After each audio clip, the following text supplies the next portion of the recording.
আপনি বাড়ির রাখালরে 5টা গরু দিয়ে পাঠাইছেন ডাঙ্গায়, ডাঙ্গায় তো কয় মাঠে, চকে। আপনি বাড়ির 5টা গরু দিয়ে রাখালরে মাঠে পাঠাইছেন, সন্ধ্যাকালে রাখালের কাছে 5টা গরু বুঝে নেন না? কথা কয় না। 1 নম্বরে গরু 5টার সংখ্যা ঠিক আছে কিনা, 2 নম্বরে তাদের শরীর স্বাস্থ্য ঠিক আছে নাকি না পরের গরুতে গুতে এবার চামড়া ছিঁড়ে ফেলাইছে, শিংগুলো ঠিক আছে নাকি গুতো গুতিয়ে শিং ভেঙে নিয়ে আসিস, 3 নম্বরে খাওয়াইছিস কিনা পেট ভরিয়ে নাকি পেট চিংড়িয়ে ধরে রয়েছে, ইত্যাদি হিসাব নিয়া ওই গরু কাটারে গোয়াল ঘরে বাঁধেন। যদি 5টা গরু সুন্দরভাবে যত্ন সহকারে রাখালে বাড়ি এনে গোয়ালি বাঁধতে পারে, তাহলে রাখালের উপরে মালিকের প্রশংসা, থ্যাংক ইউ, ধন্যবাদ। আগে যারা আসছে তারা এরকম করে নাই, এর জন্যই তো 6 মাস পর পর তাকে চাকরি ছুটি গেছে, তুই আল্লাহ বাসারি মরার পরে 10 বছর থাইস। কুচিতি কুচিতি কয়ে ফেলেছে, ও ভালো কথা কন। যদি কয় কাকা গরু তো বড় 4টে আনছি, সে ছোট বাছুরটারে আসরে বাড়িতে পাইনি, ছোট বাছুরটা আসরে বাড়িতে পাই না, ওরে কি খাতি দেবে? শয়তান, 3 দিন চাকরি হতে না হতে আমার বাছুর আড়াইছে, তুই পুরো গরু আড়াই ফেলবি কয়দিন পরে, বুঝলো? হেরিকেন একটা হাতে দিন আমার দেশে যে গরু তালাশ করে আনবি, বাছুর আনতে পারলে আসবি, নাহলে তোরে বেশি বাছুর কিনবো। হবেন কি কবেন না? কয় কি এত কিছু করলাম, তার মধ্যে দিয়ে একটু কথা ইমান চলে গেল। হ্যাঁ, একটু কথা ইমান চলে যায়। এই কথা বুঝতেছেন আপনারা, খেয়াল করতেছেন? আসেন আমি বুঝাই। দুষ্ট ইমান অট্টুক কথাই চলে যায়।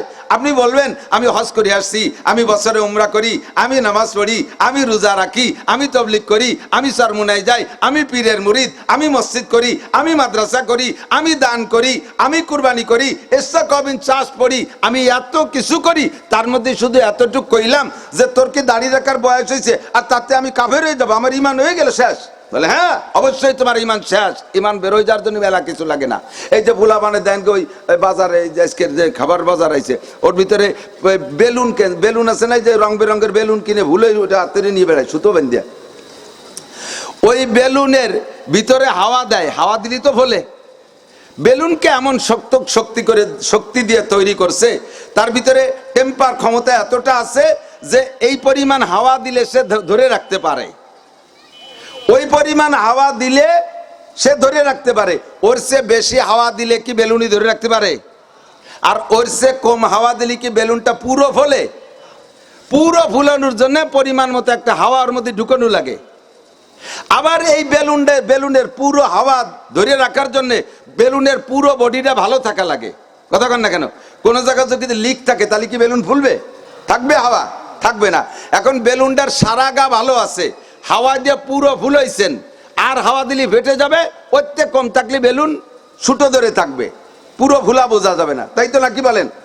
এখন বোঝেন, এই বেলুনের ভিতরে পুরো হাওয়া ধরে রাখার জন্য বেলুনের পুরো বডি ভালো থাকা দরকার কিনা? খেয়াল করে নাই? বেলুনের পুরো বডি ভালো থাকতে হবে না? পুরো বডি ভালো আছে, কোনো জায়গা নষ্ট হয় নাই, যার কারণে বেলুনের ভিতরে হাওয়া আছে। এবার বলেন, এই বেলুনের পুরো হাওয়া বেরোয় যাওয়ার জন্য কি বেলুনের সারা গা ছিঁড়া লাগবে? সব জায়গা ফাটা লাগবে? সুই দিয়ে এক কোণে একটু ফুটোইরে দিলে ফুস করে বেরোয় চলে যাবে। কতক্ষণ এন বেলুনের যদি সারা গা, আমরা সারা গা ভালো ছিলাম, একটু জায়গা মাত্র ফুটো হয়েছে, ওতে হাওয়া কেন বেরোয় যাবে? হাওয়ার আমরা জাতি দেবো না? তোমরা যতই চিল্লেও আর মিছিল দাও, হাওয়া ধরে রাখতে পারবা? ওই এক কোনায় সুই দিয়ে কাটা দিয়ে ফুটো হয়ে দিছো, পুরো বেলুনের হাওয়া যেমন শেষ। তোমার নামাজ আছে, হজ আছে, জাকাত আছে, কুরবানি আছে, ফরজ আছে, ওয়াজিব আছে, সব কিছু দিয়ে ভরা আছে তোমার বেলুন। ও 10টা বেলুনের বডি ঠিক আছে, এক কোনায় শুধু ফুটো হয়ে দিছো। তোর কি দাড়ি রাখার বয়স হয়েছে? বেলুন ফুটো হয়ে গেছে। কথা বলেন? বেলুন শেষ, আর ধরে রাখতে পারবেন না। এতে রেজাল্ট কি দাঁড়াইছে জানেন? স্বামী স্ত্রী দুইজনের একজনে এভাবে কাফের হয়ে গেছে, স্ত্রী মুসলমান আছে, বিয়ে বন্ধন ভেঙে গেছে, বিবাহ বন্ধন শেষ। বিবাহ বন্ধন, এই কথা বুঝতেন, এই তা নাই আমাকে 10টা নিয়ে সানাসুর খেয়ে নড়াচড়া। এজন্য হুজুর বলেন আকলিস দিন কায়াকফি কাল আমালুল কালিল, তোমার ইমানকে খাঁটি করো, ইমানকে পাহারাদারি করো, ইমানকে সঠিক করো। অল্প আমলই নাজাতের জন্য যথেষ্ট হইবে। মোটা মোটা কয়েকটা আমল কইরা আপনি জান্নাতে চলে যেতে পারবেন। সাহাবায়ে কিরামদের সাথে জান্নাতি হবেন, নবী রাসূলদের সাথে জান্নাতি হবেন, বড়দের সাথে জান্নাতি হবেন। মোটা মোটা কয়েকটা আমল ঠিক রাখতে পারলে শর্ত হলো 1 নম্বরে আপনার ইমানকে ঠিক রাখতে হবে। ইমানের ঘরে যেন আগুন লাইগা না যায়, ইমানের হাতে যেন ফার লাইগা না যায়। আল্লাহ সবাইকে হেফাজত করে বলেন আমিন। আমার উস্তাদ হযরত মাওলানা আকেল আলী সাহেব হুজুর রহমাতুল্লাহ আলাইহি আমাদের এই ইমানের মাসালা বুঝাইতে যে বলছিলেন, বেটা আগের মানুষে আমাদের ছোটবেলায় ছিল, আপনারা বড় যারা আমাদের বয়সী যারা তারা সকলেই সাক্ষী দিবেন, আগে ডেকিতি ধান বানতো না, ডেকি সেটা ধান। আমি ক্লাস 5 পর্যন্ত স্কুলে পড়েছি। আমি ছোটবেলা থেকে মায়ের পাশে খুব খেদমত করতাম, মায়ের সাথে কাজ করতাম। আমি সকালবেলা 5 অথবা 1 পয়কা, আমাদের যে পয়কা কয় তো 1 পয়কা ধান ডেকিতে ফারাইয়া চাউল বানাই দিয়ে স্কুলে যাইতাম। তো এই ছোটবেলায় দেখতাম ডেকিতি ধান বানানো, আমরাও বানছি। ডেকিতি ধান ছাঁটাই করার জন্য সিস্টেম হলো 2 জনের কাজ, একজন ডেকি ফারাবে আর একজন আলিয়ে দেবে, নাকি বলেন? আইলিয়ে দেওয়া পর্যন্ত পরিচর্যা করে যে তারা আইলিয়ে দেওয়া কয়। আস্তে আস্তে এগুলো থাকবে না, ডেকি চার না থাকলে আইলিয়ে বসবে কি এরে। আজকে বাটিয়ে ভাড়া বসে এই মানে পুরানো ভাষা বিলুপ্ত হয়ে যাচ্ছে, আমাদের আঞ্চলিক ভাষা বিলুপ্ত হয়ে যাচ্ছে। তাই বলতে যাই একজন মেজরের সাথে বসে গল্প করতেছিলাম, বলে শুধু একটা ভাষা 7টা প্রমোশন পাইছে, লাস্টে এসে এখনো যেখানে দাঁড়াইছে, এরপরে আর আছে কিনা তা আমরা জানি না। ছোটবেলায় কেউ যদি পায়খানা আসতে শুনতাম মুরব্বীরা কত জাড়া ভিত্তি গেছে, মনে আছে নাকি? তারপরে এমনি আকতি যাটা সবসময় আছে রানিং, ওটা ধরার বিষয় না। 1 নম্বরে জাড়া ভিত্তি যা, তারপরে কত টাট্টিতি গেছে, তারপরে কইতো পায়খানায় গেছে, এরপরে কইতো ল্যাট্রিনে গেছে, এরপরে কইতো টয়লেটে গেছে, এরপরে 6 নম্বরে কয় বাথরুমে গেছে, এখন কয় ওয়াশরুমে গেছে। প্রমোশন হয়েছে না ভাষার? তো পুরান সব শেষ হয়ে বিলুপ্ত হয়েছে। আমি মাঝে মাঝে কিছু জ্বালাই করি, আমার ভালো লাগে। এখন পোলা পান্ডে যদি খাই শাপলাবাজি ভাত খাবি তাহলে বোঝে, যদি খাই নাইল রান্দাই দিয়ে খাবি তাহলে টেরও পায় না। মুড়ি কইলে চেনে, উড়ুম কলি চেনে না, জল কইলে চেনে, সালুন কলি চেনে না, ঠিক না? তো এই পুরান ভাষার ভিতরে দোস্ত ডেকিটা আমাদের ধান বানা, এটা এখন বিলুপ্তির পথে। তো ওই জায়গায় 2 জনের কাজ, একজনে ভাড়ায় আর একজনে আইলিয়ে দেয়। ফারানুওয়ালার এক কাজ, শুধু ডেকিরে লাইতে হবে। আর আইলিয়ে দিয়ালার 5 কাম। 1 নম্বর কাম আইলিয়ে দিয়া। আইলিয়ে দেওয়ার মধ্যে আবার ক্লাসিফিকেশন আছে, ফাল্টা, শাইলে, কাড়া, মনে আছে নাকি? এই আইলিয়ে দিয়া মহিলা এতগুলোরে পরিচর্যা করতেছে। 1 নম্বর কাজ দেখেন, ডেকি তো অবিরাম ফারাই যাচ্ছে, ওই মহিলার হাত কোন জায়গা ফারান্ডুয়ালারও দেখার সময় নাই, সে একের পর এক ফারাই যাচ্ছে। ডেকির মুনাই যখন উপরে চলে যায়, নোটের ভিতরে হাত ঢুকিয়ে দিয়ে তলে তো উপর করে ফেলে, আবার মুনাই পড়ার আগে হাত উঠে ফেলে, ফার লাগে না, খুব অ্যাক্টিভ, দারুণ সতর্ক। 1 নম্বর কাজ। 2 নম্বর, ওই মহিলা আইলিয়ে দেওয়ার মধ্যে এতটা করার ভিতর দিয়া একটা মাইয়ে দুধ খায়, তারও বগলের নিচে মাথা ঢুকাই দিয়ে দুধ খাওয়াচ্ছে। 3 নম্বর কাজ, উঠোনের সাইডে ধান নাড়ছে, হাঁসে খাইয়ে যায় নাকি, বাঁশের কুঞ্চির কুটাই দেবার সে হাঁস খেদায়। 3 নম্বর কাজ।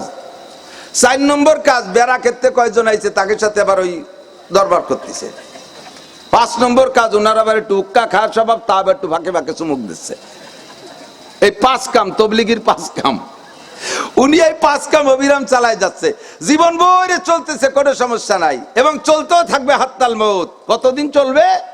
যতদিন হাতে ফার না লাগে, যতদিন হাতে ফার না লাগে। উক্কায় সুকটান দিতে যে যদি নোটেরতে হাত উঠতি মনে না থাকে, তাহলে হাতে ফার লাগবে, আর হাতে যদি ফার লেগে যায় বাকি 4-5 কাম সব শেষ, সব কাম শেষ। আলি দেওয়া হবে না, উক্কা খাওয়া হবে না, বেরাকের গল্প শেষ, হাঁস তাড়ানো শেষ, মেয়েরে দুধ খাওয়ানো শেষ, সব শেষ যদি হাতে ফার লেগে যায়। আল্লাহ নবীও সে কথা বলেন, আকলিস দীনাকা ইয়াকফিকাল আমালুল কালিল, তোমার ইমানকে খাঁটি করো, ইমানকে পাহারাদারি করো, ইমানের হাতে যেন ফার না লাগে। আমলিক করে চলবে, বিএনপি করে চলবে, জামাত করে চলবে, জাতীয় পার্টি করে চলবে, ক্ষেত খামার করে চলবে, ব্যবসা বাণিজ্য করে চলবে, জেনারেল পড়ে দোষ নাই, ডাক্তার ইঞ্জিনিয়ার। মানুষের যোগ্যতা ফুটে ওঠে কথায়। কোন মানুষটা কত বড় এটা প্রমাণ করে কিসে? তার কথায়। আমি মাওলানা নাসির, আমার মতো হাজারো নাসির আমার গোপালগঞ্জে আছে, সব নাসিরের সবাই চেনে না। আমার চাইতে স্বাস্থ্য ভালো, চেহারা ভালো, বডি ভালো, গাল বড়, মুখ বড়, হাত মোটা, সব কিছু ঠিক আছে, তাদের কয়জন চেনে? তারা এইভাবে একটু কইতে পারে না আল্লাহ তাআলা আমার একটু জবান দিয়েছে, এই জবানের বদৌলতে সারা বাংলাদেশের কাছে পরিচিতি পেয়েছি। এই জন্য বলে কামাল আস্তেদার নফসে ইনসা সাকুন, মানুষের যোগ্যতা ফুটোয় তোলে কথায়, তু খদরা বাগুপ্তা রে না কেসমাকুন, তুমি তোমাকে তোমার কথা দিয়ে তোমাকে তুমি ধ্বংস করে দিও না। যেই কথায় তোমার আকাশে উঠাইতে পারে, ওই জবানের আরেকটা কথায় তোমাকে সাতবক জমিনের নিচে ডাবাই দিতে পারে, ঠিক না? আমার আপনার নামটা লেখাইছি জান্নাতের খাতায়, কোন সুবহানাল্লাহ। কি দিয়ে কোন তো? আমার হাত দিয়ে, বোঝেন নাই? আমার আপনার নাম এখানে যারা আছেন সবার নাম জান্নাতের লিস্টিতে লেখা হয়ে গেছে, কোন সুবহানাল্লাহ। আপনি লিখে থুয়েছেন, আপনার আব্বা লেখছে। এই কাজটা কি দিয়ে করছেন? হাত দিয়ে, পাও দিয়ে, মাথা দিয়ে, পিঠ দিয়ে, পেট দিয়ে, বুক দিয়ে, কিচ্ছু দে না, আপনার নামটা জান্নাতের খাতায় লেখাইছেন জবান দিয়ে। কি কি কি জবানের কি দিয়ে? সবাই পড়েছি লা ইলাহা ইল্লাল্লাহ মুহাম্মাদুর রাসূলুল্লাহ। পড়লেন না? অনেকে চুপ করে থাকলেন, বড় কষ্ট পাইলাম। একবার পড়লে 4000 নেকি। আরে যুবকরা একটু সুবহানাল্লাহ কইতে পারো না? নির্বাচন দেরি আছে, তোমাদের স্লোগানের গলা এত তাড়াতাড়ি ঠিক রাখা লাগবে না। আজকে তোমরা একটু কলেমার স্লোগান, সুবহানাল্লাহ স্লোগান। একবার লা ইলাহা ইল্লাল্লাহ মুহাম্মাদুর রাসূলুল্লাহ পড়লে 4000 নেকি, কোন সুবহানাল্লাহ। আল্লাহর কসম বাকি না, লেখা হয়েই গেছে। প্রত্যেকটা ইবাদতের প্রতিদান যেটা আল্লাহ তাআলা দেওয়ার ওয়াদা করেন, ওইটা বান্দা আমল করার আগে নিয়ত করার সঙ্গে সঙ্গে নেকি লেখা হয়ে যায়। কাজেই আখেরাত বাকি না, আখেরাত নগদ, দুনিয়াই বাকি। ম্যাট্রিক পাস করার সাথে সাথে চাকরি হয়ে যায়, কথা কয় না।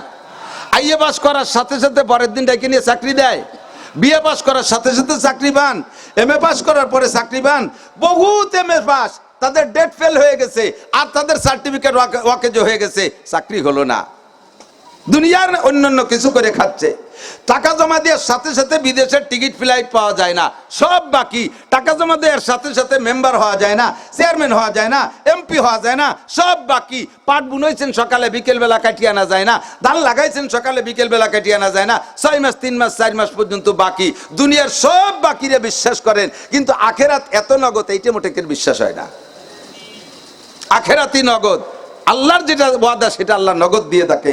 বলে লা ইলাহা ইল্লাল্লাহ, লা ইলাহা ইল্লাল্লাহ, লা ইলাহা ইল্লাল্লাহ মুহাম্মাদুর রাসূলুল্লাহ। তামলাউল মিজান তামলাউ মা বাইনাস সামাই ওয়াল আরদ, আসমান আর জমিনের মাঝখানে যত ফাঁকা জায়গা আছে, বন্ধুরে এক কলেমায় নেকি দ্বারা আল্লাহ পাক তোমার আমলনামা ভইরা দেছে। আমার নামটা জান্নাতের খাতায় লেখাইছি, আমার হাত দিয়ে লেখাই নাই, আমার চেয়ারম্যান মেম্বারের দিয়ে লেখাই নাই, এটা লেখাইছি আমার জবানের কলেমা দিয়া। তাহলে আমি কোথায় চলে গেছি? এই জবান দ্বারা আমি জান্নাতে চলে গেছি, কোন সুবহানাল্লাহ। আবার এই জবান দিয়ে আপনি জাহান্নামে চলে যেতে পারেন যদি বলেন লা ইলাহা ইল্লাল্লাহ মানি না, সর্বনাশ, কাম হয়ে গেল। কতক্ষণ সতর্ক থাকবো, ইমানকে হেফাজত করব। আল্লাহ পাক আমাদের কবুল করে, বলেন আমিন। প্রতিকূল পরিবেশ, ইবাদত করলে বেশি খুশি হয়। আবহাওয়াটা ভালো থাকলে, মাঠটা সুন্দর শুকনো থাকলে মানুষ আরো বেশি হতো। বৃষ্টিতে হয় কি হয় না, কাদা কিচের মধ্যে বসবো কোন জায়গায়, এই সন্দেহ অনেকে আসবো আসবো করে আসতেছে না, আবার অনেকে আছে একটু দেরি করে আসবে। হাদিস কোরআনে, আল্লাহর কোরআনে বলেন আস-সাবিকুন আস-সাবিকুন উলাইকাল মুকাররাবুন, প্রত্যেক ভালো কাজে যারা আগে আসে তারা আল্লাহ পাকের অতি নিকটতম বান্দা, তারা নৈকট্য অর্জন করলো। আল্লাহ পাক রব্বুল আলামিন তাদের সম্মান আলাদাভাবে বেশি করে দিয়ে থাকেন, কন্যা সুবহানাল্লাহ। আপনারা বেশি সম্মানে সম্মানিত হবেন। 2 নম্বর হলো, প্রতিকূল পরিবেশে ইবাদত করলে আল্লাহ তাআলা নেকি বেশি দেয়। যেখানে ইবাদত করা কঠিন, আমার দিক, যেখানে ইবাদত করা কঠিন ওই জায়গা ছোট মোটো ইবাদত করলে 1 বস্তা নেকি পাওয়া যায়, কোন সুবহানাল্লাহ। আমি একটা উদাহরণ বলি, আমার দিক তাকান। আমরা মাদ্রাসায় আছি, আমাদের এখানেও 2টা মাদ্রাসা, মহিলা মাদ্রাসা, পুরুষ মাদ্রাসা। আমারও গ্রামে, আমার সুলতান শাহীও 2টা মাদ্রাসা। মহিলা শাখায় 500 ছাত্রী, 19 জন শিক্ষিকা। পুরুষ শাখায় 500 ছাত্র, 27 জন শিক্ষক। এই পুরুষ মহিলা 2টা প্রতিষ্ঠান। পুরুষ শাখার ভিতরে একজন মহিলা শিক্ষিকা নাই, মহিলা শাখার ভিতরে একজন পুরুষ শিক্ষক নাই, সব মহিলা। মহিলারা সারা বছর পর্দা করতে পারে, একজন পুরুষের মুখ দেখে না। আমরা পুরুষ শাখায় সারা বছর পর্দা করতে পারি, একজন মহিলার মুখ দেখা লাগে না। বছরের শুরু থেকে শেষ পর্যন্ত আমার কোন ছাত্র শিক্ষক যদি মাদ্রাসার 4 দেওয়ালের মধ্যে থাকে, তাহলে সে একটা গুনাহ থেকে আল্লাহর রহমতে নিরাপদ থাকবে, সেটা হলো তার বেপরদা করা লাগবে না। কতক্ষণ? এখন আমার এই শিক্ষক সারা বছর মাদ্রাসার মধ্যে থাকলো, ছাত্র শিক্ষক বেপরদা করে নাই, এই বলে ক্রেডিট দেখাচ্ছে, খুব গর্ব করতেছে, আমি সারা বছরের ভিতরে একজন মহিলার মুখও দেখি নাই, আমি বেপরদা করি নাই, ফেরেশতা আমার এই বেপরদার গুনাহ লিখতে সুযোগ পাই নাই, এই বলে গর্ব করতেছে। কেন? কয় তো তুমি বেপরদা করো নাই কেন? কয় আমার সামনে কোনো মহিলা আসে নাই, তার বেপরদা করবো কি? বুঝেন?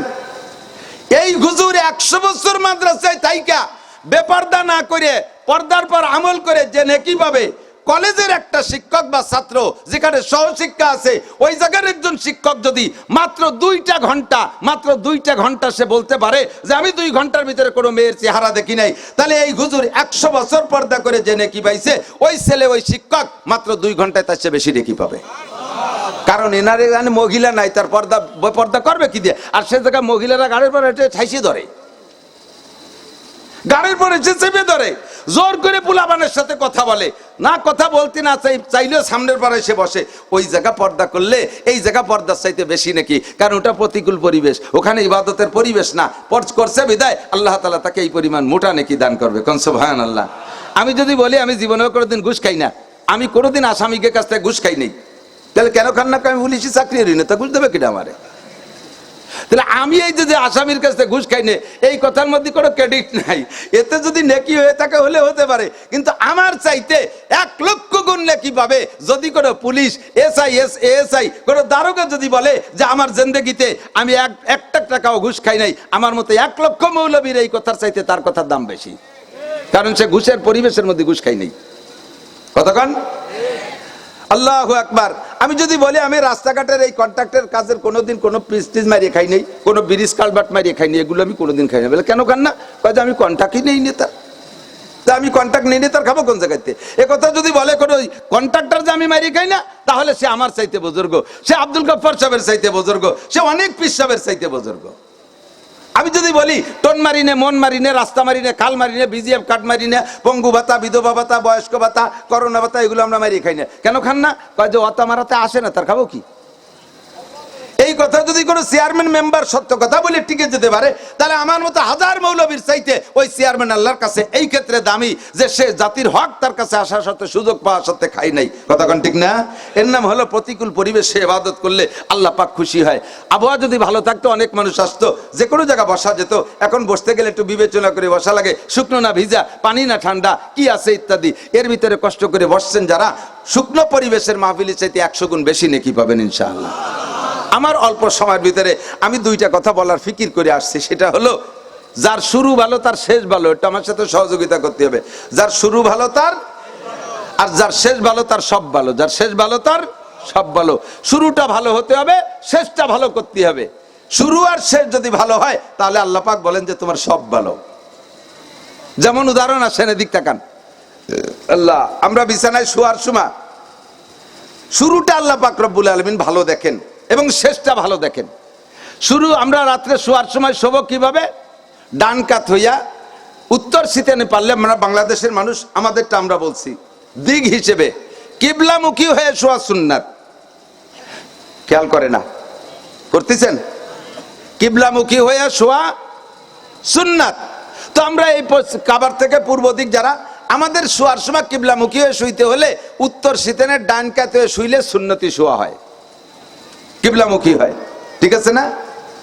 অনেকে ভয়তে উত্তর দিক সিতেনে শোই না, খাটে অন্য দিক ঘুরেছে, গেল হলো মরার দিক, উত্তর দিক বলে মরার দিক। তুমি যে দিক শো, তোমার মরণ এসে গেলে কি ঠেয়ানো যাবে? আর মরার পরে উত্তর দিক মাথা দেওয়া লাগবে কি লাগবে না? আগের থেকে মরার অ্যাটেনশন নাও, প্রস্তুতি নিয়ে শো। সুন্নতি মোহাম্মদি ফিগার, আমার দিক তাকান, আমার বডির দিক তাকান, একের হুবহু আমার বডির দিক তাকান। এই যে আমি বডিটা যেভাবে ভাঁজ দিয়েছি না, দেখছেন? এইভাবে ডান কাত হয়ে শুয়ে পড়লে 1 নম্বর সুন্নতি শোয়া। এইভাবে শুইলে আপনার বডির ভিতরে মোহাম্মদ শব্দ লেখা হয়ে গেছে। কি শব্দ? আরবিতে ডান দিক দিয়ে লেখে না? আর আমরা পশ্চিম দিক ফিরলে ডান দিক উত্তর দিক না? তাহলে আমি উত্তর দিক মাথা দিয়ে যদি ডান কাতে শুই, দেখেন আমার বডির মধ্যে মোহাম্মদ আছে, মিম মাথায় মিম, হাতের এই কেনুর এই ভাঁজটা হা, পাশার এই মোড়টা মিম, হাঁটুর নিচে দাল, মিম হা মিম দাল। এই মোহাম্মদী ফিগার বানায় আপনি শোন, ভাই এত এভাবে তো শুয়ে থাকতে পারো না বেশিক্ষণ, আল্লাহকে শুরু কর। এরপরে ঘুমোয় যাওয়ার পরে তোর লুঙ্গি খুলে নিচে গলায় পেঁচাই গেছে, প্যান্ট খুলে ঘাটের তলে চলে গেছে, ও আমি দেখবো না। ঘুমের থেকে উঠার সময় আবার দেখবো যে তুমি কিভাবে উঠলে। ঘুমের থেকে উঠা শোয়ার সময় এইভাবে ফিগার নিয়ে শুয়ে তুমি পড়বা আল্লাহুম্মা বিসমিকা আমুতু ওয়া আহইয়া, আল্লাহ তোমার নামে মরিতেছি, তোমার নামে জিন্দা হব, তোমার নামে মরিতেছি, তোমার নামে জিন্দা হব। ঘুমটা মরণের সাদৃশ্য। প্রত্যেক দিন প্রত্যেকটা মানুষ কম বেশ 2, 4, 6 ঘন্টা মরে থাকে, মৃত্যুবরণ করে সবাই। কথা বলেন। ঘুমের সময় আমরা দোয়া পড়ি আমুতু, তোমার নামে মরিতেছি, ও আহইয়া, তোমার নামে উঠবো। আবার ঘুমের থেকে উইটা দোয়া পড়ি আলহামদুলিল্লাহিল্লাযী আহইয়ানা বাদামা আমাতানা ওয়া ইলাইহিন নুশুর। সমস্ত প্রশংসা ওই আল্লাহর, যে আল্লাহ আমারে 6 ঘন্টা মেরে রেখে আবার জিন্দা করে দিয়েছে, যে আল্লাহ 6 ঘন্টা মেরে রাখার পরে জিন্দা করতে পারছে। ওয়া ইলাইহিন নুশুর, ওই আল্লাহ পাকের সামনে আবার উঠতে হবে কি হবে না? যে আল্লাহ মরার পরে বাঁচাইছে, ওই আল্লাহ স্থায়ী মরণ দেওয়ার পরে আবার কিয়ামতে উঠাইতে পারবে।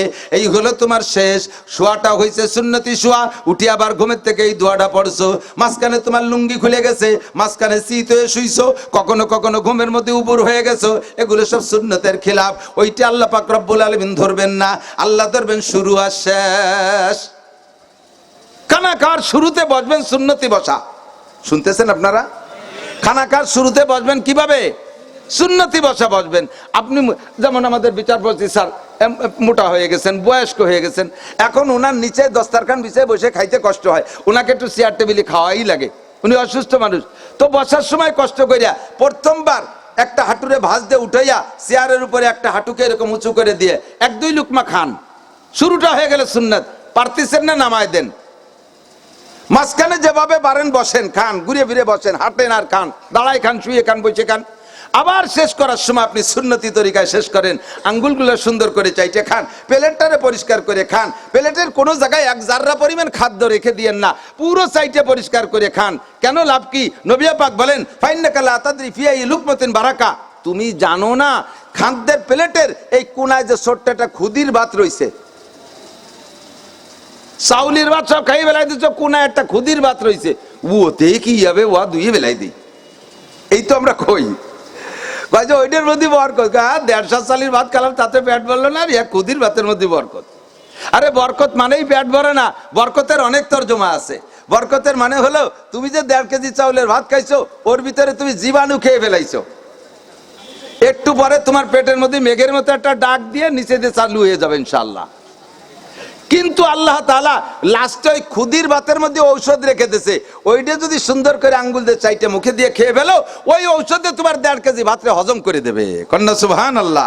ফাইন্নাকা লা তাদরি ফি আই লুকমাতিন বারাকা, তুমি জানো না কোন লুকমার ভিতরে, কোন টুকরার ভিতরে বরকত রয়েছে। দোস্ত, শুরু করবেন সুন্নতি ভাবে, শেষ করবেন সুন্নতি ভাবে, মাঝখানে যেভাবেই হোক আল্লাহ পাক এই ভুল চুক মাফ করে দেবে। একটা পরিবহন বাটিয়ে বাড়া থেকে রওনা দেওয়ার সময় ওই বাঙ্গাড়ি বুঙ্গড়ি হালাতে রওনা দেয় না, ইঞ্জিনে ডিস্টার্ব করতেছে এই অবস্থায় যাত্রী ভরে রওনা দেয় না, গাড়িটার গায়ে ময়লা থাকলে রওনা দেয় না, গাড়ির ভিতরে সিটের ভিতরে কেউ বমি করে দিয়ে গেছে ওই অবস্থায় যাত্রী উঠোয় না, উঠানোর সময় গাড়িটারে শ্যাম্পু সাবান দিয়ে ধোয়, বডি বাইরে ভিতরে সুন্দর করে ধোয়, ময়লা থাকলে সাফ করে ফেলায় দেয়, সিটগুলোরে আবার স্প্রে করে গ্রান বানায় দেয়, এরপরে যাত্রীকে যত্ন সহকারে উঠায়, প্রত্যেকের টিকিট দিয়ে চেক করে সঠিক না বেঠিক, কোনো প্রকারের দূষিত কিছু আছে নাকি, এগুলো মেশিন দিয়ে ট্রাই করে। কথা বলেন ঠিক কিনা? সব কমপ্লিট কইরা ইঞ্জিনটারে ট্রাই করে, তেল মোবিল ট্রাই করে, সব টেস্ট কইরা সুন্দর করে ওকে কইরা বিসমিল্লাহ কয়ে ভালো একজন ড্রাইভারের হাতে দিয়ে রওনা করায় দেয়। এভাবে শুরুটা হয়ে গেল সুন্দর ঢাকা রওনার জন্য। এবার ঢাকায় যাইয়া পোস্তগোলা ব্রিজ পার হইয়া যত্ন সহকারে সুন্দরভাবে টার্মিনালে পৌঁছাইয়া যাত্রীদেরকে সালাম কালাম দিয়ে নামাই দিল। শুরুও ভালো, শেষও ভালো, মাঝে খারাপ কিছু থাকে কি না? বিট আছে না, স্পিরিট ব্রেকার, ও জায়গা ধাক্কা লাগে, মাঝে মাঝে ভাঙ্গা রাস্তা আছে, জাকি লাগে, কোনো সময় দুই গাড়িতে চাপ দেয়, আড়িও বাড়ি খায়, মেলা কিছু মাঝে হয়ে যায়। সব কিছুর পরে লাস্টে সুন্দরভাবে নামতে পারলো কিনা, সুন্দরভাবে নামাই দিলে বাস পরিবহনের প্রশংসা আসে। সেম কোয়ালিটি আমার আপনার জিন্দেগির একটা গাড়ি শুরু হয়েছে এক সময়, শেষ হবে এক সময়, মাঝে আমার অনেক ভিট আছে, স্পিড ব্রেকার আছে, ভাঙ্গা রাস্তা আছে, কাদা কিচের আছে, বালুতে ডেবে যেতে পারে, আমার পিছনে অনেক রিপু লেগে আছে। সব কিছুকে উপেক্ষা কইরা অতিক্রম করে অবশেষে যদি আমি সুন্নতি তরিকায় আখিরাতের স্টেশনে পৌঁছাইতে পারি, তাহলে আমার এই রওনাটা সফল হয়ে গেল। কথা বলুন ঠিক ঠিক না? ও দোস্ত, এই জন্য আল্লাহ পাক কোরআন শরীফের ভিতরে আয়াত সেভাবে রাখছে। আমি তাই দাবি করছি, যার শুরু ভালো তার শেষ ভালো, যার শেষ ভালো তার সব ভালো, ঠিক না? এখন আমার শুরুটা কেমন হয়েছে, যারা বড় হয়ে গেছি আমার তো জানা ছিল না। আমার আব্বা মা মূর্খ, অশিক্ষিত, উনরা আমার শুরুটা ভালো করতে পারে নাই। সে সময় এত বয়ান বক্তৃতাও ছিল না, এত উলামায়ে কিরামও ছিল না, এত মাদ্রাসাও ছিল না, ধর্মীয় শিক্ষা এত ছিল না। গ্রাম গায়ে মহিলারা চুলোর পিঠি বইছে, সকালবেলা রসের জাউর আনতো, রুটি বানাতো, ওর পাশে যাইয়া পাড়ার মেয়েরা ছেলেরা একটু বসতো, আর চাচি যান এত বড় একান সিপারা, নৌকরাতের দেড়াত লাল সিপারা, আম পারা না কি যেন কয় সিপারা, এই সিপারা ধরে আনাকুম উনকুম ইনাকুম এই দিয়ে একটু কোরআন শরীফ পড়াতো, মনে আছে নাকি? ঠিক না? কোরআন শরীফের লেখাপড়া, ধর্মীয় লেখাপড়া ওই পর্যন্ত শেষ। তবলিগও ছিল না, ফাজাইলে আমাল, তবলিগি নিসাব, ফাজাইলে সাদাকাতের কিচ্ছু ছিল না। এত উলামায়ে কিরাম ছিল না, দুই একজন আছে মাঝে মাঝে পেশাবরা মুরিদ বানায় একটু ওয়াজ নসিহত করে চলে যেত। যার কারণে আমাদের শুরুটা যতটা ভুল হয়েছে, এখন শিক্ষার যুগে আমাদের পরবর্তী জেনারেশন যারা আসবে তাদের শুরুটা যদি আমরা ভুল হতে দেই, কিয়ামতে আমরা আল্লাহর কাছে জবাব দেওয়া লাগবে। লাগবে কি লাগবে না? আল্লাহ পাক রব্বুল আলামিন বলেন, ইন্নামা আমওয়ালুকুম ওয়া আওলাদুকুম ফিতনা, তোমাদের সম্পদ, তোমাদের সন্তান, এদিক তোমাদের সম্পদ, তোমাদের সন্তান, এই দুটি তোমাদের পরীক্ষার ক্ষেত্র। সম্পদ দিয়ে পরীক্ষা দেওয়া লাগবে, সন্তানের ব্যাপারে পরীক্ষা দেওয়া লাগবে। সম্পদ কিভাবে ইনকাম করেছো, কোথায় খরচ করেছো, সন্তান কিভাবে জন্ম দিয়েছো, তার পরিচালনা কিভাবে করিয়া কতটুকু আগায় দিয়ে রেখে আসছো তুমি আব্বা, জবাব দিয়ে যাও। কুল্লুকুম রাইন, তোমরা সকলে রাখাল। রাই মানে রাখাল, কুল্লুকুম রাইন। আমি একেবারে গ্রাম্য বাংলায় যাকলি সহজে বোঝা যায়, তোমরা সকলে রাখাল। অকুল্লুকুম মাসউলুন আন রাইয়াতিহি, যাকে যতটুকু রাখালির দায়িত্ব দেওয়া হয়েছে তার থেকে ততটুকু রাখালি বুঝে নেওয়া হবে। সহিহ হাদিস বুখারী শরীফের কথা বুঝছেন না? বাংলা বুঝছেন তো? সকলে রাখাল। আপনি বাড়ির রাখালরে 5টা গরু দিয়ে পাঠাইছেন ডাঙ্গায়, ডাঙ্গা তো কয় মাঠে, চকে। আপনি বাড়ির 5টা গরু দিয়ে রাখালরে মাঠে পাঠাইছেন, সন্ধ্যাকালে রাখালের কাছে 5টা গরু বুঝে নেন না? কথা কয় না? 1 নম্বরে গরু 5টার সংখ্যা ঠিক আছে কিনা, 2 নম্বরে তাদের শরীর স্বাস্থ্য ঠিক আছে নাকি না পরের গরুতে গুতো এবার চামড়া ছিঁড়ে ফেলাইছে, শিংগুলো ঠিক আছে নাকি গুতো গুতিয়ে শিং ভেঙে নিয়েছিস, 3 নম্বরে খাওয়াইছিস কিনা পেট ভরিয়ে নাকি পেট চিংড়িয়ে ধরে রয়েছে, ইত্যাদি হিসাব নিয়া ওই গরু কাটারে গোয়াল ঘরে বাঁধেন। যদি 5টা গরু সুন্দরভাবে যত্ন সহকারে রাখালে বাড়ি এনে গোয়ালি বাঁধতে পারে, তাহলে রাখালের উপরে মালিকের প্রশংসা, থ্যাংক ইউ, ধন্যবাদ। আগে যারা আসছে তারা এরকম করে নাই, এর জন্যই তো 6 মাস পর তাকে চাকরি ছুটি গেছে, তুই আল্লাহ বাসারি মরার পরে 10 বছর থাইস। কুচিতি কুচিতি করে ফেলেছে, ও ভালো কথা কন। যদি কয় কাকা গরু তো বড় 4টে আনছি, সে ছোট বাছুরটারে আসরে বাড়িতে পাইলেই, ছোট বাছুরটা আসরে বাড়িতে পাই না, ওরে কি খাতি দেবে? শয়তান, 3 দিন চাকরি হতে না হতে আমার বাছুর আড়াইছে, তুই পুরো গরু আড়াই ফেলবি কয়দিন পরে, বুঝলো? হেরিকেনের টাতে দিন আমার দেশে যে গরু তালাশ করে আনবি, বাছুর আনতে পারলে আসবি, নাহলে তোরে বেশি বাছুর কিনবো। হবেন কি কবেন না? সেম আর দুনিয়া দারুল মিসাল। উদাহরণ দিলে কথা বুঝতে ভালো, তাই বলছি দোস্ত। কুল্লুকুম রাইন, আপনি সবাই রাখাল। আব্বা ফ্যামিলির সদস্যদের রাখাল, আব্বা নাই বড় ভাই রাখাল, বড় ভাই নাই মেজো ভাই রাখাল, মেম্বার সাহেব ওয়ার্ডের রাখাল, চেয়ারম্যান সাহেব ইউনিয়নের রাখাল, এমপি সাহেব সিটের রাখাল, মন্ত্রী সাহেব মন্ত্রণালয়ের রাখাল, হেড স্যার হাই স্কুলের রাখাল, হেড স্যার প্রাইমারি রাখাল, প্রিন্সিপাল স্যার কলেজের রাখাল, ভাইস চ্যান্সেলর বিশ্ববিদ্যালয়ের রাখাল, মুহতামিম সাহেব মাদ্রাসার রাখাল। সকলকে এই রাখালির জবাব দেওয়া লাগবে। তোমার অধীনে যাদেরকে দিয়েছিলাম সবগুলো আনো। আপনি নিয়ে গেছেন, আল্লাহ এই যে আমার স্ত্রী, এই যে আমার বড় বউ, এই যে আমার মাঝে বউ, এই যে আমার জামাল, এই যে আমার কামাল, এই যে আমার সালেহা, এই যে আমার খাদিজা। আল্লাহ কয় ডলি, হ্যাঁ যেটা আসরে বাড়িতে পাচ্ছি না, ডলিরে আসরে বাড়িতে পাচ্ছে না। অনেক গেছে গিয়ে চলো কলেজ ওই শিক্ষা সফরে কুয়ো কাটা হইতে ফিরে আসি নেই। আল্লাহকে হেরিকেনা তেরে বাইরিও, তাড়াতাড়ি বাছুর উঠে তালাশ করে নিয়ে আয়, আনতি না পারলে আসবি না। কতক্ষণ সবাইকে জবাব দেওয়া লাগবে, ফিতনা। কাজী যুবক হেসে উড়াই দিও না, আমার বাচন ভঙ্গি এরকম। বাকি মনে রাখো, আমার আপনার জিন্দেগির শুরু ভুল হতে পারে, আমাদের মুরব্বীরা যতটা পারছে করছে, আমরা আমার বিশ্বাস যে ভুল করে নাই। এখন এর চাইতে মানুষের সময় শিক্ষা কম থাকলেও যা শুনছে তা মানছে। কতক্ষণ যা শুনছে তা মানছে, বিশ্বাস করতো। কি ভয় ছিল, আমার বুড়ি দাদিকে দেখছি এক বাড়িতে আর এক বাড়ি যাইতে মশারির চার কোনা চারজন আমার বাচ্চা চাকরিতে ধরাইয়া ওর মাঝখানে বুড়ি চলতেন, চার কোনা ধরে মশারি ধরে নিয়ে আমার দাদির আর এক বাড়ি পৌঁছে দিছে। যতটুক তারা জানতো ততটুক তারা মানতো। আমার বিশ্বাস আমার আব্বা আমার ডান কানে আজান আর বাম কানে একামত দিছে। আমার বিশ্বাস আমার দাদা জান আমার আব্বার ডান কানে বাম কানে আজান একামত দিছে, নইলে আমার আব্বার আমি দিনদার পাইতাম না। আর আমার ডান কানে বাম কানে আজান একামত না দিলে আজকে আমি এ পর্যন্ত আসতে পারতাম না। আর দিয়েছে ব্যাপারে আমি ওভারসিওর। আমার মা আমাকে কোলে করিয়া রাত্রে সূরা তিন পড়াইতেন, আমার মনে আছে। আমি তো কোনো আরবি হরফ শিখি নাই, আমার মায়ের কাছ থেকে সূরা ফাতিহা থেকে সূরা তিন পর্যন্ত আমি শুদ্ধ করে মুখস্থ করেছি, এবং সেই শুদ্ধতার সাথে আমি এখনো পড়ি আলহামদুলিল্লাহ। আমার মায়ের কাছ থেকে আত্তাহিয়াতু দোয়া, কোন দোয়া, মাসুরা, তাশাহুদ সব আমি শিখে ফেলাইছি। আমার মায়ের কাছ থেকে আয়াতুল কুরসি পড়া শিখছি, আমার মায়ের কাছ থেকে আমি সাত সালাম শিখছি।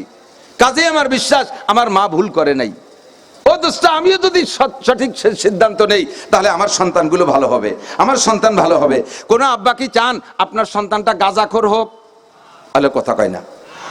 একজন আব্বা কন যে আমার ছেলে যেন গাঁজায় গোল্ড মেডেলিস্ট হয়, আমার ছেলে যেন এলাকার গাঁজার ডিলার হতে পারে, হুজুর দোয়া করেন, আমি জিলাপি খাওয়াবো ইনশাআল্লাহ। আছেন একটা আব্বা আছেন? কোন আব্বা কি চান যে আপনার ছেলেটা আন্তর্জাতিক খ্যাতি সম্পন্ন চোর হোক, বিশ্ববিখ্যাত ডাকাত হোক, প্রথম কাতারে লুচ্চ হোক? আছেন কেউ চান? যুবকরা কত তোরা চাইস? তোরা যারা বিয়ে করিস নাই তোরা কয় যে হ্যাঁ আমি আব্বা হলি যেন এরম আব্বা হই, আমার ছেলের যেন বিশ্ববিখ্যাত লুচ্চ হয়, ডেলি যেন জুতোর বাড়ি খায়, সাথে সাথে যেন আমিও দুই সাইডে খাই। এ চাই কেউ? সবাই চান আপনার ছেলেটা ভালো হোক। জানতো নাকি বলেন? জানতো। এই ভালো হওয়ার শুরুটা আল্লাহর নবী যেভাবে সিদ্ধান্ত দিয়েছে ওই সিদ্ধান্ত অনুযায়ী যদি গড়ো তাহলে শুরুটা ভালো হবে, ইনশাআল্লাহ শেষটাও ভালো হবে। শুরুটাও ভালো হবে, শেষটাও ভালো হবে। এই জন্য হাদিসের ভিতরে অনেক পরামর্শ দিয়েছেন। আল্লাহর নবী বলেন, মা কি বলা হয়, মা উলিদালাহু ওয়ালাদুন ফালিহসিন ইসমা ওয়া আদাবা। এরও আগে কিছু কথা, যদিও লজ্জা অনেক কথা বলবো না, আমি বলবো না লজ্জায়। আমার চাইতে লক্ষ কোটি গুণ লজ্জাওয়ালা ছিলেন বিশ্বনবী মুহাম্মদ রাসূলুল্লাহ সাল্লাল্লাহু আলাইহি সাল্লাম। হুজুর উম্মতরে শিখাই দিয়ে গেছে, আমি কেন বলবো না? আর আমি না বলতে লজ্জায় এর চাইতে কত আজে বাজে করিয়ে ফেলাই। অথচ মাসালা বলতে গেলে একটু লজ্জার মাসালা বললে সেই সময় নাসির হুজুর আর ডাইরেক্ট কয়। তুমি আকাম ডাইরেক্ট করবে আর আমি মশালা ইনডাইরেক্ট করবো, তা তো পারবো না। আকাম ডাইরেক্ট করো না, আমি মশালাও ডাইরেক্ট বলবো না। সর্বপ্রথম স্বামী স্ত্রী মিলনের ব্যাপারে সতর্ক থাকবা। বিছানায় যাওয়ার আগে ওযু বানায় যাবা, তারপরে ওযু তো ছুটবেই। না পারলে কমপক্ষে তায়াম্মুম, না পারলে কমপক্ষে বড় ধরনের কোনো নাপাক শরীরের সাথে না থাকুক। আগান বাগান দিয়ে আইন দিয়ে ওয়াইন দিয়ে দুনিয়া জায়গায় দিয়ে টোটোইরে শিয়ালের মতো দৌড়ে আইছেই ঘরে ঢুয়ে গেছো, গায়ে শিয়ালের মুত, কুত্তর মুত ইত্যাদি মাহাইছে, সেই অবস্থায় তুমি শুয়ে গেছো। ভালো হই নেই, শুরুটা ভালো হচ্ছে না। দোয়া কালাম কিচ্ছু জানো না, দোয়ার কোনো আমলই নাই। স্বামী স্ত্রী এক জায়গা হওয়ার আগে একটা দোয়া আছে, এই দোয়াটা শিখে নিয়ে পড়ে নিবা। এরপরে স্ত্রীকে ভদ্রতার সাথে স্বাভাবিকভাবে সুন্নতি তরিকায় আরো যা আছে ওলামায়ে কেরামের কাছ থেকে শুনিয়ে সেভাবে প্রাথমিক আলিঙ্গন, এরপরে স্বামী স্ত্রী মিলনের পরে আবার টাইম মতো গোসল করে দেওয়া। ফরজ গোসলকে ফরজ টাইমে আদায় করো। ফরজ গোসল হয়েছে রাত্রে বেলা 11টা-12টার সময়, সারা দুনিয়ার সব কাম কাজ করিয়া তারপরে গেছো গোসল করতে। যে কাজে হাত দিবা ওই কাজে বেবরকত। গাড়িতে উঠবা, গাড়ির উপরে গজব।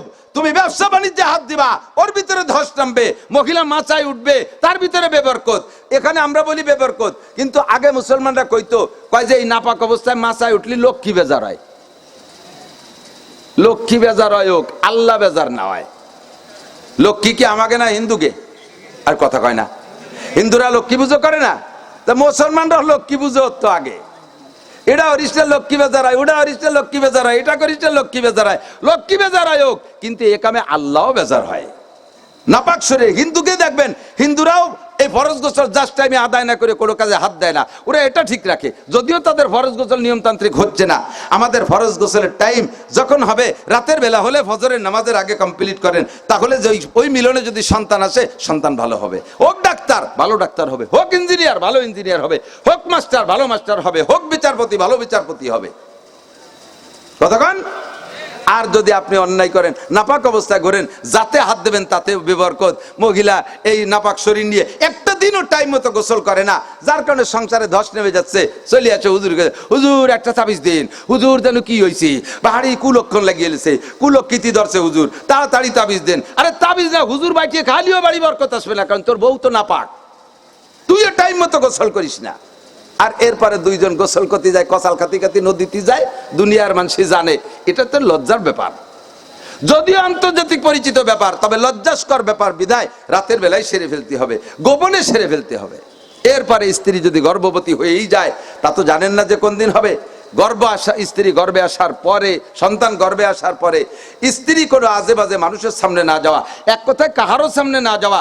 যেই 14 জনের শুধু বিয়ে হারাম, ওই 14 জনের শুধু মুখমণ্ডল, হাতের কবজি, পায়ের টাকনু নিচে টুক দেখাইতে পারবে, তাই ছাড়া শরীরের অন্য কোনো অঙ্গ দেখাইতে পারবে না।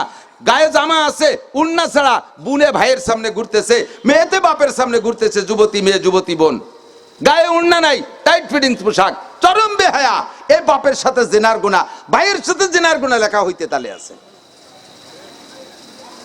বাচ্চা পেটে আসার পরে বুজুর্গানের দিনের তাজরেবা, কোন আল্লাহওয়ালা মানুষের সামনে গেলে তো তারা চোখ তুলে তাকাবে না।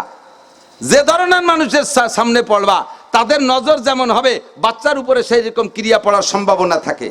যদি চোরের সামনে যাও, চোরে যদি তোমার স্ত্রী পেটের দিকে নজর করে, তাহলে চোরের ওই কুদৃষ্টির কারণে পেটের বাচ্চার ভিতরে চোরা স্বভাব আসে।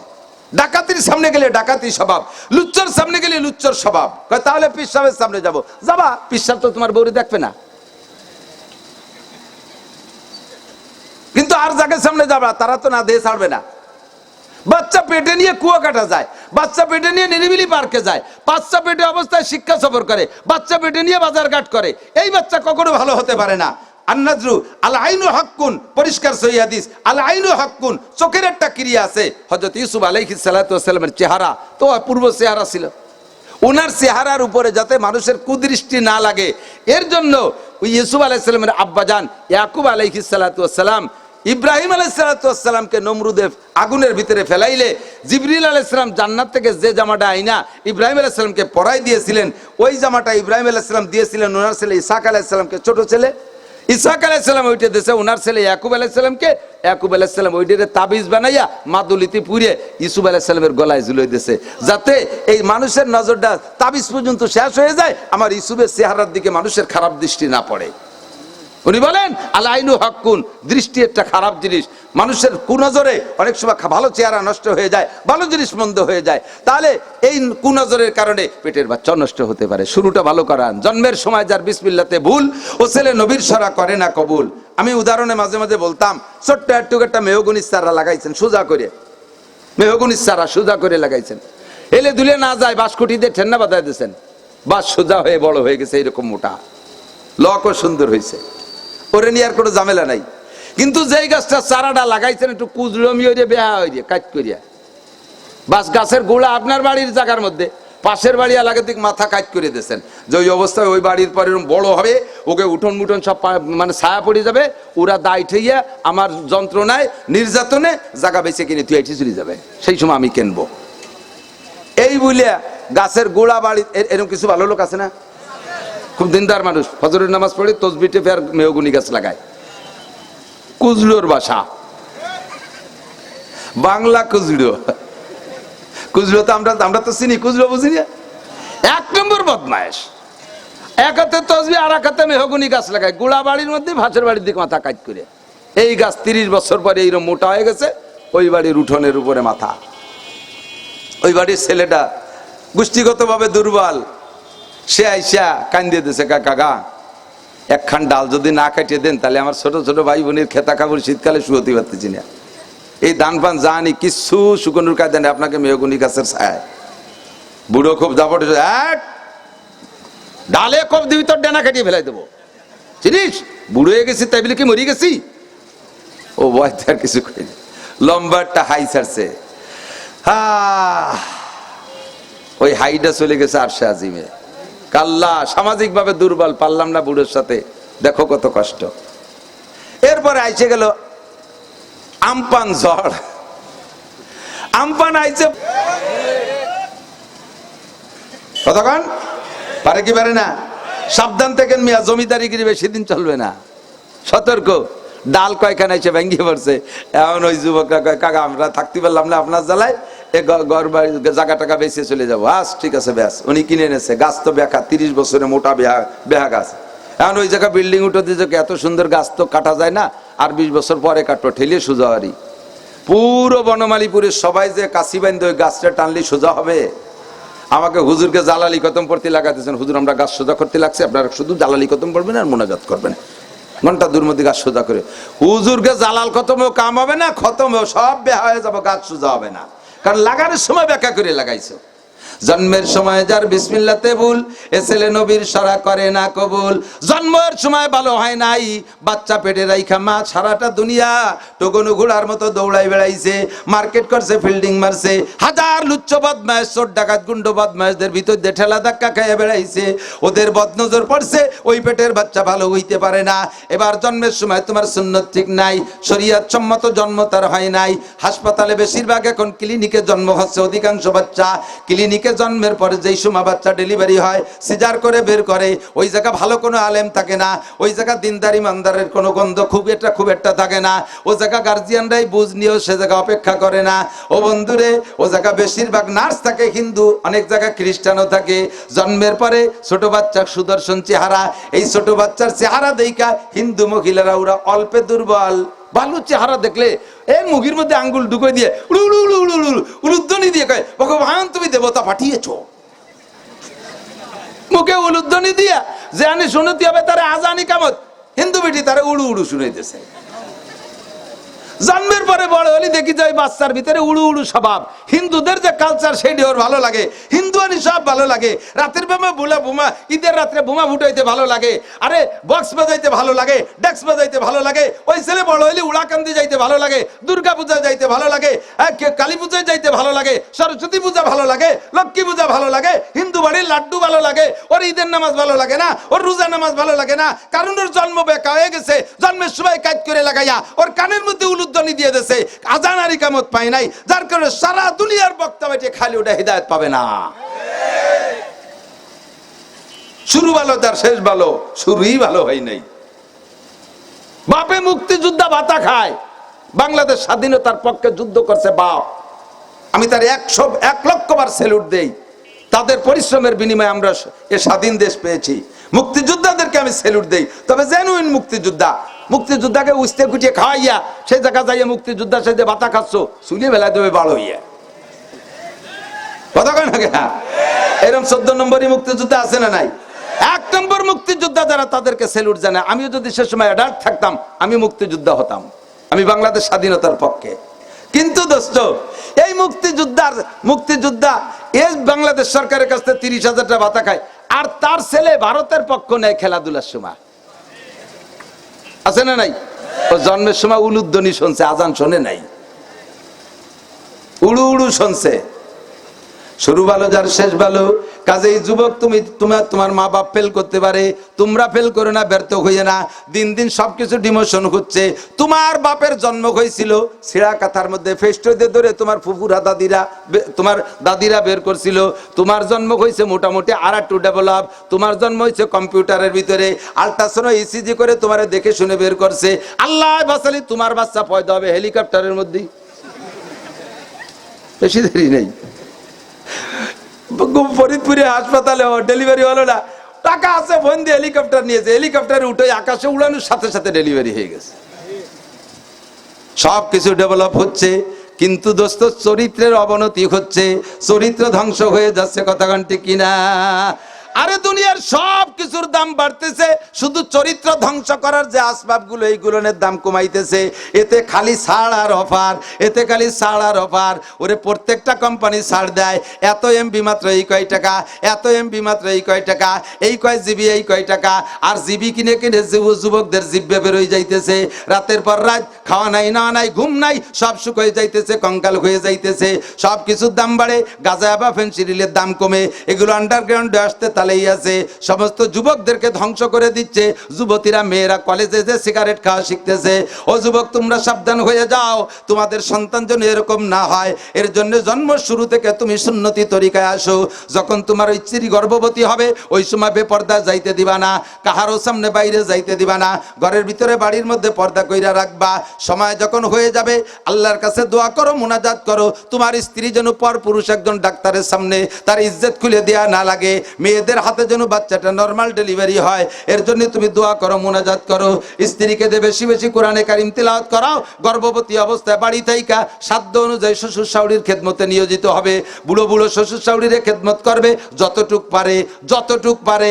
ওর দ্বারা বুড়ো বুড়ি ওই সময় তারা যায় নামাজ বসে দোয়া করবে, আল্লাহ আমার বৌমা কত অসুস্থ, প্রেগনেন্ট, গর্ভবতী, 8-9 মাস হয়ে গেছে, নিজেকে নিজে সামলাইতে পারে না, তার মধ্যে আমার ভাতগুলো বাইরা দিল, আমার মশারির কেনিটা বান্ধে দিল, আমার গায়ে ল্যাপটা তুইলে দিল, আমার মা আমার একটা চা গরম করে খাওয়াইলো। এই যে মা মা করে ডাকে, এই বুড়োর কথার ভিতরে, বুড়ো বুড়ির কথার মধ্যে দোয়া। আল্লাহ পাক ওদের দোয়ারও সিলায় বাচ্চাটা নরমাল ডেলিভারি দেবে, সন্তান হবে আল্লাহওয়ালা ভালো মানুষ। শুরু ভালো হোক।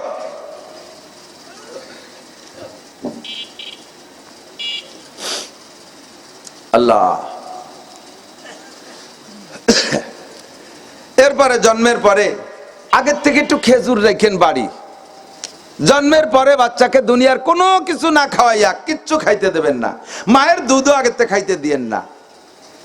আল্লাহ পাক রব্বুল আলামিন তো ফ্লাক্স আর ফিডার করে সুন্দর দুধের ব্যবস্থা করেই রাখছে। মায়ের বাচ্চা ডেলিভারির আগে স্থানে যারা পরিমাণ দুধ নাই, বাচ্চা আসার সাথে সাথে দুধ কোত্থেকে আসলো? আল্লাহ কা মিমবাইনি ফারাসি ওয়া দামিন লবানান খালেসা, রক্ত আর মলমূত্রের ভিতরে থেকে আমি ফ্রেশ দুধ তৈরি করে তোর ফিডার ফ্লাক্স ভরে দিছি। কন্যা সুবহানাল্লাহ। খাবি কয়টা ফিডার দিয়ে? 2টা ফিডার লাগবে।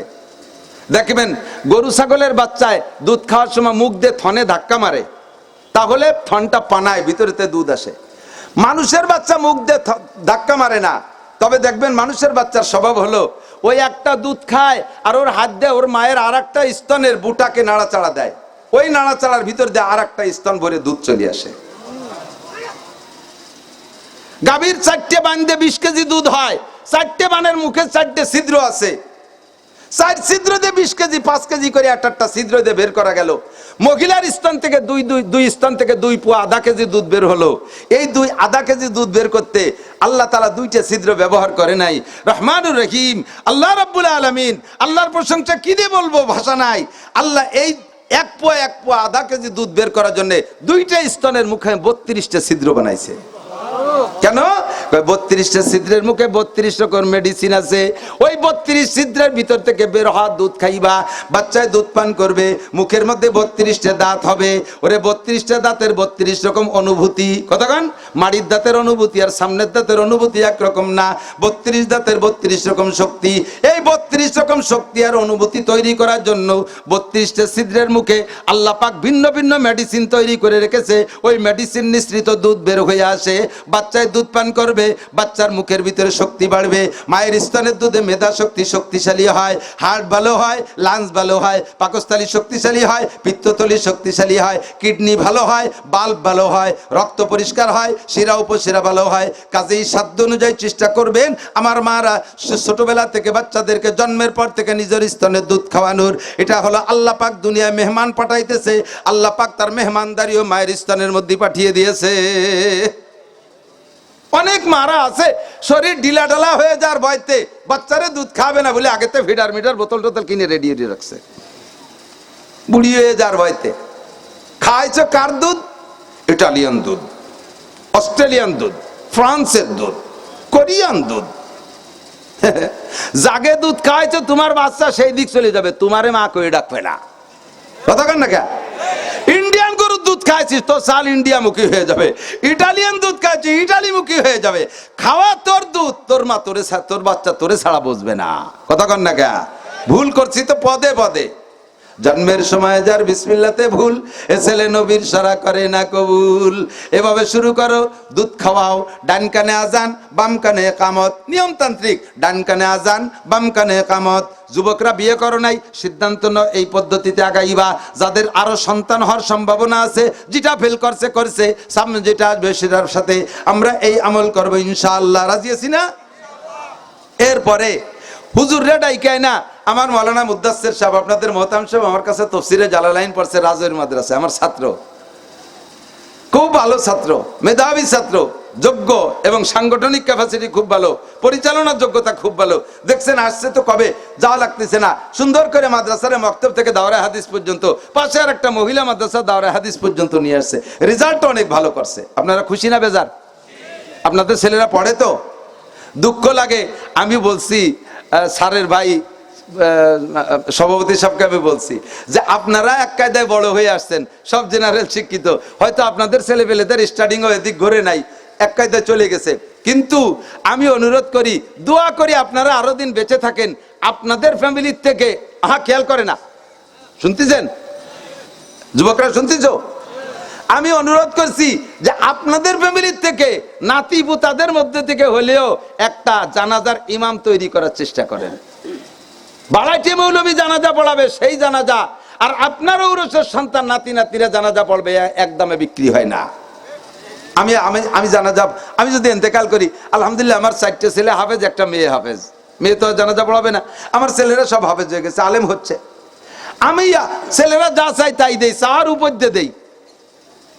ছেলে ঢাকায় পড়ে, টাকা চাই নিয়ে গতকালকে পাঠাই দিছি, আজকে ফোন দিছি, খুশিতে সে ভাষা হারাই ফেলাইছে, আপু আমি বলি নাই আপনি টাকা পাঠাই দিচ্ছেন। খুব মেধাবী ছেলে, আলহামদুলিল্লাহ খুব মেধাবী ছেলে, গড় নাম্বার 98 পায়, খুব মেধাবী ছেলে। তো আমার এই ছেলেরা, আমি যখন জানা যায় সামনে লাশ থাকবে, আমার এই ছেলেরা যদি কেউ ইমামতি করে, আমার এই দান অনুদান ভালোবাসা অনুগ্রহ দয়া আমার অনুদান সবকিছু তাদের রন্ধে রন্ধে মনে পড়বে। আর তখন তকবীরের ভিতরে কাঁদবে, তকবীরের ভিতরে কাঁদবে, কাঁদবে, আল্লাহু আকবার, পুরো মাঠ ধরে কাঁদবে। তখন এই চোখ ভিজা জানাজা, আর ওই যে ভাসমান মাইকিং করে করে ডেকে নিয়ে আসে, শোক সংবাদ, শোক সংবাদ, শোক সংবাদ, অমুক নেতা মারা গেছে, বেলা 2টার সময় জানাজা হবে, সব চলে আসবেন। সামনে এক কাতার হিন্দু, বড় নেতা, হিন্দু লাগে তো, ওনার সাথে সম্পর্ক ছিল, বাসা বাসা বাঘা বাঘা হিন্দু সামনে দিয়ে আসে। একটাও যদি দোয়া কালাম পারে, ওর মধ্যে 50-60টা বিনিয়োজতি, কতগুলোর গোসলও ফরজ।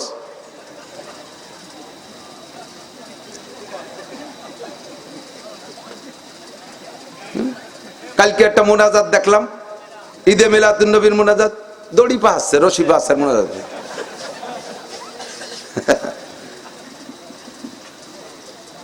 গুরুত্ব নাই। কোটি কোটি টাকা কামাই করে বসে রয়েছি, এ মোনাজাত দিয়ে আমাকে কি হবে? কতক্ষণ? আরে জানাজা, আমার আব্বার জানাজায় যদি আমি দাঁড়াই, আমার জানাজা আমার ছেলে দাঁড়ায়, আমার ছেলে যদি সেদিন আমেরিকার ভিসার টিকিট ফ্লাইটও থাকে, সব ক্যান্সেল, আমার আব্বাকে আগে কবরে দিতে হবে সুন্দরভাবে। কতক্ষণ ঠিক? আর বাড়াইছে মৌলবী, তার যে জানাজার ইমামতি দাঁড় করে দিছি, মসজিদের সভাপতি মারা গেছে, এই ইমাম সাহেব 3 মাস ধরে ছুটি পায় না, 3 মাস পর ছুটি যেদিন পাইছে ওই দিন সভাপতি মরে গেছে। কন্দিওর কি রোটে ও কয়েছে শালার বুড়ো পাইছে, তাইও জ্বালাইছে, মরিও জ্বালালো, ও মূর্তি আর দিন পালো না, জ্বালাইছি যত তোর জানাজা আমি দেয় ছাড়ি দেবেন, দাঁড়া, খালি জানাজা খটে যাইয়ে নেই। জানাজা যখন দাঁড়াইছে, তকবির 3টে দিলি, বাসে হরেন দিয়েছে, আসসালামু আলাইকুম রহমতুল্লাহ, আসসালামু আলাইকুম, ব্যাগ নিয়ে দিয়ে দেবে, তকবির একটা কম পড়ে গেছে, ওই তোরা দিয়ে আমার বাস ছাড়িয়ে গেল। পরের বাপের জানাজা তকবির একটা নাও লিখিয়েছে তার, তা আমার বাপ নিজের বাপের জানাজার ইমামতি যেদিন করবে সেই দিন জানাজা, আরে বিমান ছেড়ে দিলেও জানাজার তকবিরে কম পড়বে না। কথা কন না কেন? আমি এই জন্যই বলি ভাই, আপনারা মনে করেন যে জেনারেল সার্টিফিকেট, হ্যাঁ জেনারেল সার্টিফিকেটের দাম আছে, দরকার আছে, দুনিয়া বেঁচে থাকতে লাগবে, বাকি এ কথা মনে রাখেন, বাংলার জমিনে যত বড় জেনারেল শিক্ষিত হন, আপনার চাকরির গ্যারান্টি নাই। বলতে পারবেন যে এমএ পাস করলে চাকরি হবেই বিনা ঘুষে? ঘুষ ছাড়া চাকরি হবে? মামু খালু বড় অফিসার লাগবে, আর বস্তা ভরে টাকা লাগবে, তাহলে জেনারেল পড়লেও চাকরি নাই, আর হুজুর বললেও চাকরি নাই। বাকি জেনারেল পড়লে যদি দুনিয়া কিছু কামাই করে খেতে পারেন, আর তার মোহে পড়ে যান, খসিরাত দুনিয়া ওয়াল আখিরা, দুনিয়া আখিরাত সব শেষ, পরকালে পালেন না। আর যদি কোরআন হাদিসের আলেম বানায় যেতে পারেন, আল্লাহর রহমতে মৌলবীরা কম খাইলেও না খাইয়ে নাই, কম খাইলেও না খাইয়ে নাই, কম পড়লেও ল্যাংটা হয়ে নাই, এবং পোশাক বাড়িটা খারাপও না, আল্লাহর রহমতে লুঙ্গিও মোটে দুড়িয়ে না, আর সব কিছু তো উবার বেশি আছে আল্লাহর রহমতে, খায়ও ভালো। আপনারা নিজেকে কামায় নিজেরা বাড়ি একা কক্ত খান, ইমাম সাহেবের লজিং 30 বাড়ি, যে বাড়ি যেদিন খাবার সেই বাড়িতে সেদিন ভালো খাবার। কাতি কাতি আমার মতো শূন্য মৌলবী মাস তিনিকের মধ্যে এরকম বুড়ি ছেড়ে দিছে, মাতিয়ে গেছে আল্লাহর রহমতে। খালি খাবার, মাত্র 3-4 হাজার টাকা বেতন। হুজুরের পোশাকের ভাব আলাদা, আতরের আলাদা, বাক্সই বানায় ফেলাইছে। ওই মহল্লায় যারা বিদেশ থাকে তারাই কয় হুজুরের জন্য আতরটা দিয়েন, হুজুরে জায়নামাজ দিয়েন, হুজুরের এই জামাটা দিয়েন, হুজুরের এই জুব্বাটা দিয়েন, হুজুরের এই পাগড়িটা দিয়েন, হুজুরের এইখান দিয়েন, ওইখান দিয়েন, ঈদ উপলক্ষে 5,000 টাকা দিয়েন, এই কুরবানির গোশতে 20 কেজি হুজুরে দিয়েন, কাল্লাটা হুজুরে দিয়ে দিয়েন। এই কই হুজুর খাইয়েই শান্তি পারে না, বইয়েই শান্তি পারে না। এভাবেই আল্লাহ তাআলা রুজির ব্যবস্থা করে দেয়। কতক্ষণ ঘুষ দিয়া লাগে না চাকরি করতে, ঘুষ দিয়া লাগে না। আর ঘুষ দিয়ে চাকরি নেবেন, ওই চাকরি হারাম, কিয়ামত পর্যন্ত এই হারাম খাইতেই তাহলে থাকবেন। ঘুষ দিয়ে চাকরি নিচ্ছেন, ঘুষের পর চাকরি আপনার নির্ভর করতেছে। ও দোস্ত, ঠকবেন না। আসেন, আপনি কোরআন শেখেন, আলেম হন, জেনারেল পড়েন, চাকরিও পাবেন, দুনিয়া হবে ইনশাআল্লাহ। আল্লাহ পাক আপনারে ঠকাবে না। আমি এই গ্রামের পোলাপান তো এখন আজকে পাগড়িতে আমার দাবি ছিল যে বনমালীপুর থেকে 5টা ছেলে হাফেজ পাগড়ি নেবে, 5টা ছেলে মাওলানায় পাগড়ি নেবে। পিছিয়ে পড়ে গেছেন আপনারা। অন্য অন্য গ্রামের মানুষ এসে আপনাকে টাকা দিয়ে করা মাদ্রাসাতে পড়িয়ে আলেম হয়ে চলে যাচ্ছে। আপনারা কত বড় দুর্ভাগ্য যে আপনাদের ছেলেরা আলেম হয় না। আমি মাওলানারা জিজ্ঞেস করলাম, মাওলানা কি এই গ্রামের ছেলেবেলে কি পড়িয়ে আলেম আছে? কয় যে হুজুর আলহামদুলিল্লাহ এখন যথেষ্ট আসতেছে। এলাকার মানুষও মাদ্রাসামুখী হয়েছে অনেকটা, মাদ্রাসায় ছেলে দিচ্ছে।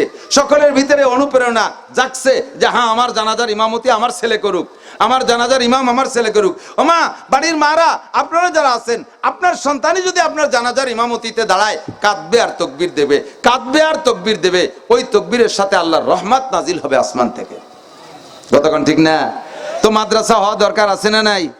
এই মাদ্রাসা না হলে এত সুন্দর সুন্দর কথা। আমি শুরুতে বহুত বাকি রয়েছে, আর মরা পর্যন্ত তো কতই রয়েছে, আর মাঝখানে বিট ভাঙ্গা রাস্তা কতটা রয়েছে। এত কইতে গেলে আমার 1-1.5 মাস লাগবে, সব পারবো না, আমার অন্য প্রোগ্রাম আছে। কাজে আমি আর সময় বাড়াইতে চাচ্ছি না। কমপক্ষে সূচনাটা এভাবে হোক। সবাই চান তো ইনশাআল্লাহ? রেডি আছেন না ইনশাআল্লাহ? বাচ্চাগুলো এভাবে আমরা জন্ম দেবো ইনশাআল্লাহ। আল্লাহ তাআলা আমাদের বাচ্চাগুলোকে নেক সন্তানে পরিণত করে, বলেন আমিন। ভালো সন্তান আল্লাহ তাআলা দান করুক, স্ত্রীরা ভালো হোক। যুবকরা পাক্কা সিদ্ধান্ত নাও, বিয়েতে যৌতুকের টাকা পয়সা মাল নেব, আমি নেব, তোমরা না। সবাই মিলে কর, নেব না, খাবো না। যৌতুকের মাল, যৌতুকের টাকা, যৌতুকের খাবার শুয়োরের পায়খানার চাইতে হারাম। যদি কেউ শুকরের পায়খানা মুখে দিতে সক্ষম হন, তাহলে সে যৌতুক খাইয়ে টাকা নিয়েন। যদি কেউ শুকরের পিঠে উঠে সোয়ার করে রাস্তায় দিয়ে চলতে পারেন, তাহলে যৌতুকের মোটরসাইকেল চালাইয়েন।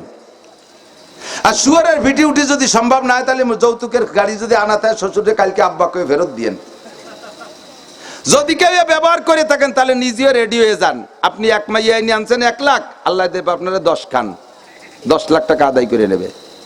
দিয়ে দেখেন কিরম লাগে।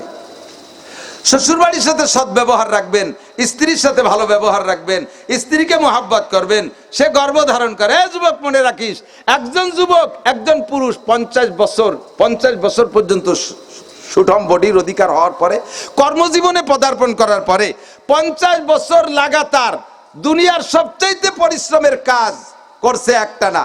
খেয়াল করতেছে না? ভালো করে খেয়াল করতে। 50 বছর পর্যন্ত জীবনের সবচাইতে সর্বশ্রেষ্ঠ পরিশ্রমের কাজ একটা না করছে। এই 50 বছরের পরিশ্রমকে এক জায়গা করে একদিন করলে যে পরিমাণ বেশি হতো, একটা মহিলা তার প্রথম সন্তান নরমাল ডেলিভারি করতে তার চাইতে বেশি কষ্ট হয়।